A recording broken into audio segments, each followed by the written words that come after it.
মাশাল্লাহ মাশাল্লাহ।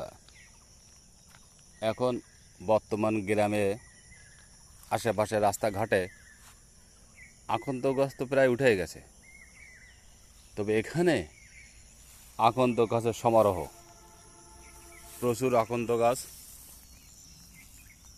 তাছাড়া সুন্দর সুন্দর ফুল ফুটে রয়েছে। এখানে আকন্দ গাছের অভাব নেই, যার পাতা চিকিৎসা হিসাবে ব্যবহার করা হয়ে থাকে, লাগা, মচকানো ইত্যাদি। এখানে প্রচুর আকন্দ গাছ আছে। যশোর জেলার অভয়নগর উপজেলার চেঙ্গুটে বাজার রেল স্টেশনে এখানে আকন্দ গাছের সমারোহ রয়েছে। যারা আকন্দ গাছ খুঁজে পান না, বিশেষ প্রয়োজন, তারা এখানে চলে আসবেন, ইনশাল্লাহ পেয়ে যাবেন আকন্দ গাছ।